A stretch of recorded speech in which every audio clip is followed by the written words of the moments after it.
I feel tired.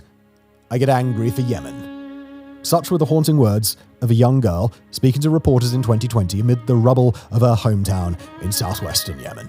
The girl came from Taiz, a city located on the front line between opposing forces in Yemen's ongoing civil war. She stood alongside her classmates on a busy, dusty road, one of the few places of normalcy remaining in a city largely stripped of it. Just a few blocks away, the unmistakable sounds of active warfare crackled and blasted loudly. Yemen's 10-year civil war has claimed nearly 250,000 lives, according to the UN. Yet perhaps nowhere is the destruction as evident as it is in Taiz. The city has endured particularly harsh bombing and intense urban combat, which together claimed an estimated 3,400 lives and injured another 16,000 during the war's first 2 years alone.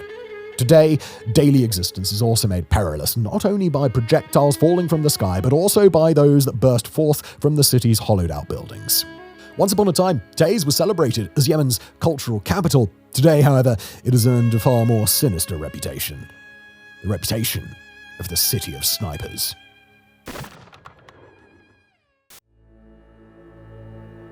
Now, if you've seen our recent video about South Yemen, then you're already somewhat familiar with the country at the heart of today's discussion, or at least you're familiar with half of it. In short, Yemen can be divided into three main regions. The northwest, formerly North Yemen, is densely populated, largely by Zaidi Shia Muslims. The south, once known as the People's Democratic Republic of Yemen, or South Yemen, is predominantly inhabited by Sunni Muslims. Then there's the east, which was also once a part of South Yemen, but is now almost uninhabited.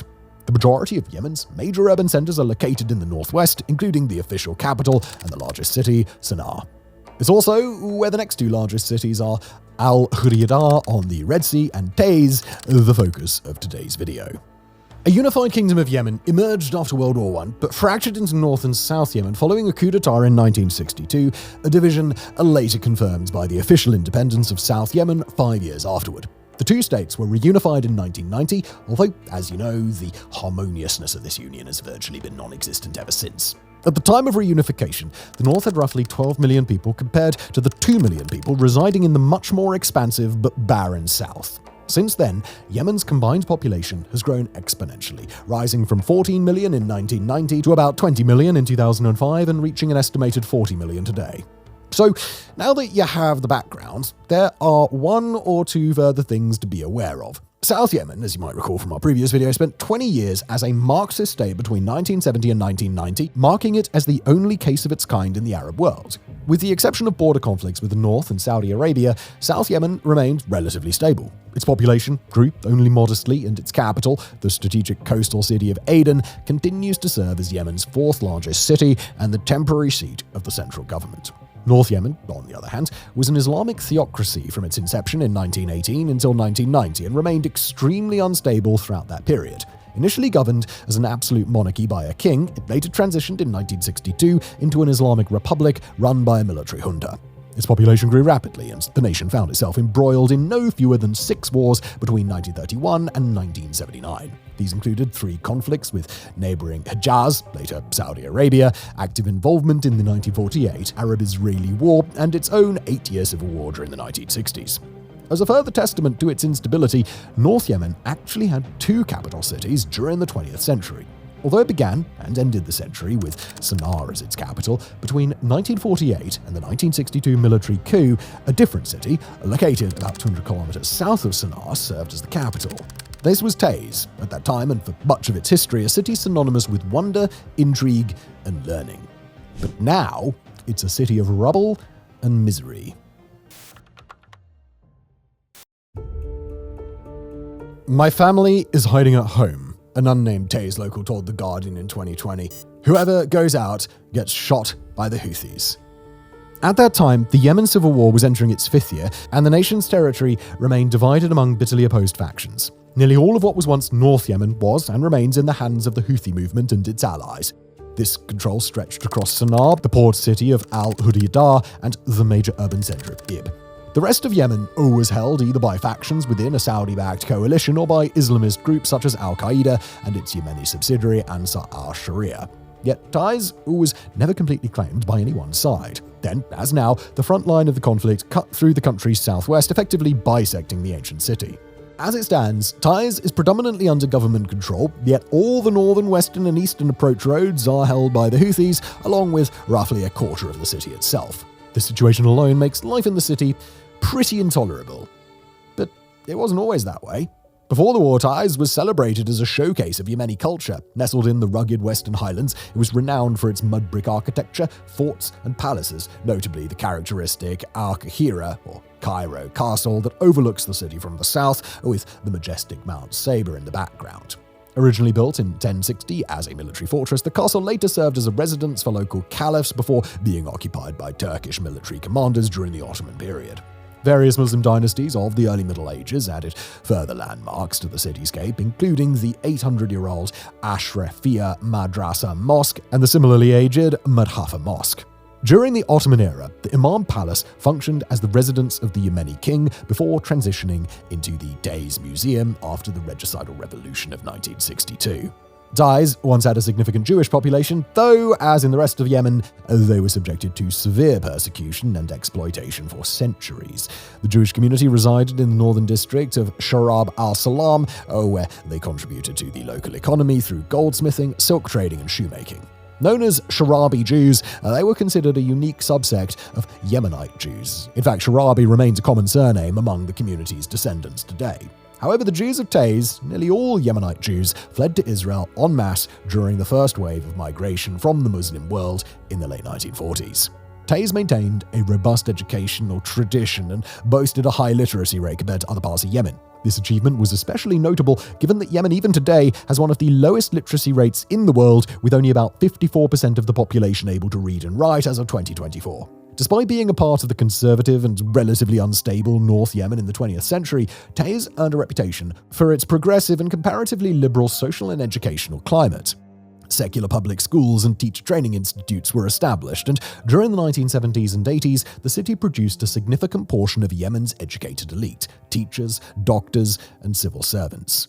In 1993, Taiz University was established as one of the country's most respected institutions, featuring faculties of medicine, engineering, science, law, and arts. The city also produced poets, literary figures, and thinkers, including renowned writers Zayed Muti Damaj and Ali al-Makhri, as well as human rights activist Tawakkol Karman, the first Yemeni and Arab woman to win a Nobel Peace Prize in 2011. Taiz boasted a colourful array of souks, gardens, terraces, and water reservoirs in addition to its own zoo. Moreover, from the late 1960s until the onset of the current civil war, the city was served by its own airfield, Taiz International Airport. Yet despite its rich intellectual and cultural traditions, Taiz did not remain free of the conflicts that began to accelerate in the late 20th century. The North Yemen Civil War began in the early 1960s between the Saudi-backed forces of King Mohammed al-Badr and the Egypt-backed Republican rebels led by military officer Abdullah al-Salal. Taiz, a stronghold for the Republicans, was quickly drawn into the conflict. Even after the war ended in 1970 with the defeat of the king, the city's strategic location meant it continued to be caught in an escalating series of hostilities between North Yemen and the then Marxist South. After Yemen later unified and the sporadic skirmishes subsided, Taiz became linked to one of the worst spree killings in history.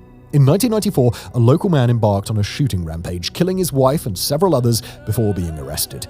Inexplicably, the violence persisted when he managed to wrestle a handgun from the arresting officer, ultimately resulting in 23 deaths, including his own. While this rampage was clearly unique in scale, it also served as a portent of the violence that would eventually overwhelm the city just over 11 years later.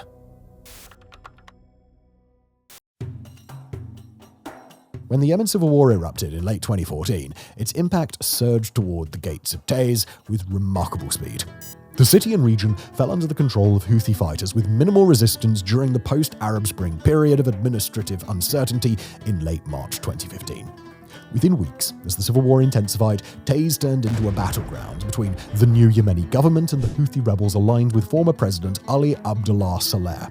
During the same period, a Saudi-led coalition began an intervention on behalf of the new government, initiating a sustained bombing campaign that, while helping to contain the Houthi advance, inflicted massive infrastructural and humanitarian damage across Yemen. In many ways, Taiz became the epicenter of this morbid chaos. The bombings, coupled with reinforcements arriving from the south, enabled the government to recapture most of the city from the Houthis. However, this achievement left Taiz resembling a peninsula, controlled by the government yet encircled by rebel forces. Adding to the strategic challenges, the city's mountainous elevation and the rebels' occupation of the three major approach roads meant that it could only be reached via a treacherous mountain pass from the south, a pass that quickly came under intense attack from all directions. What became known as the Siege of Taiz has, as of April 2025, entered its 10th year with only minimal changes to territorial control.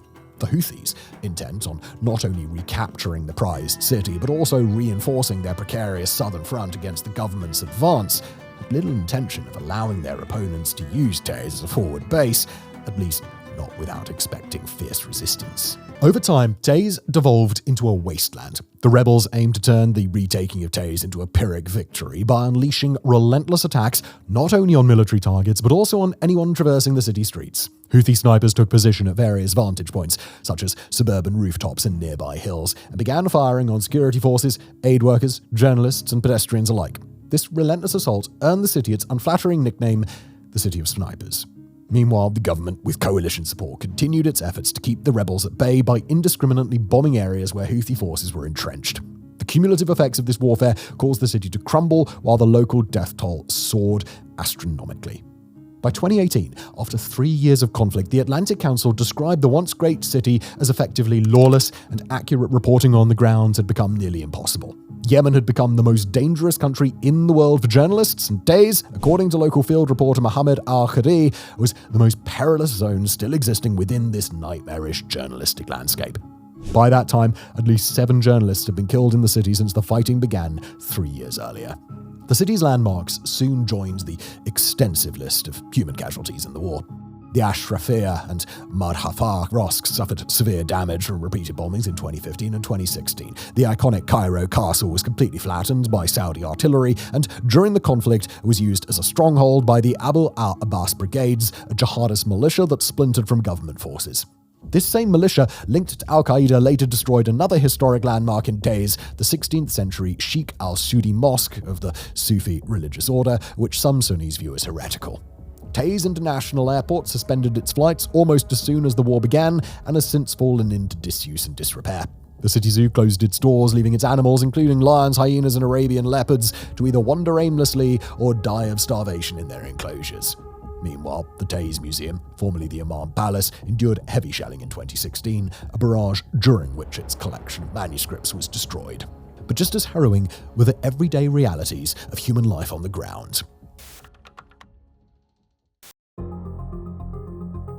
By 2019, the Associated Press Group had reported over 18,000 people killed in Taiz province since 2015, establishing it as the most violent province in Yemen. The death toll has likely increased further since then, even though detailed accounts have dwindled. This is simply due to a lack of on-site reporting.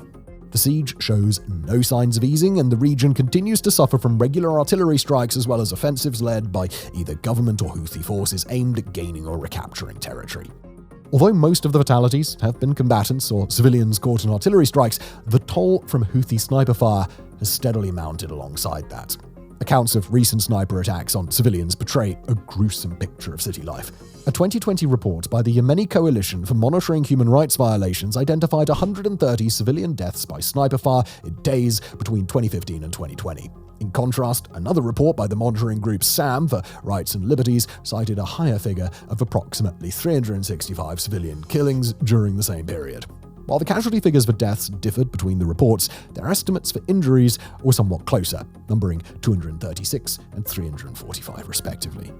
Individual accounts further reveal the daily horror experienced by civilians. In 2010, 10-year-old Rowaida Saleh was shot in the head while carrying a water container home. An image of her body being dragged away from the line of fire by her brother sparked extreme outrage on social media. Shortly afterward, a pair of young brothers aged 10 and 7 were shot on the street, one brother dying, the other surviving. Since then, additional youth casualties have been reported, continuing to underscore the persistent terror inflicted on the community. Amid the violence, intermittent ceasefires have been announced but are promptly ignored by all sides. Today, the city remains divided and central to the hostilities, much as it was at the apex of the fighting in 2018. However, the government has begun making slow advances in areas east and west of Taiz, slightly loosening the Houthis' restrictive hold over the surrounding region. While these developments have not restored any semblance of normality to the fallen city, they appear to have reduced the intensity of the fighting somewhat, at least in Taiz's southern districts, allowing for a modest regeneration of some of the city's features. Restoration efforts have reached landmarks such as the Al-Qahira Castle and the nearby Ashrafia Mosque, with the castle even reopening to some visitors in the summer of 2024. Limited road connectivity has also returned, and gradual efforts have been made to restore water supply, electricity, and health services to parts of the beleaguered city. But the fighting is far from over, and with no end to the civil war in sight, a return to widespread devastation is an ever-present possibility. The war's ravages have left Taiz residents increasingly vulnerable to disease, malnutrition, and other urgent humanitarian issues. Then, in August 2024, flash flooding struck Taiz along with nearby cities, claiming as many as 30 lives. Even after a decade of conflict, hope just remains a fragile concept for the inhabitants of the City of Snipers. Thank you for watching.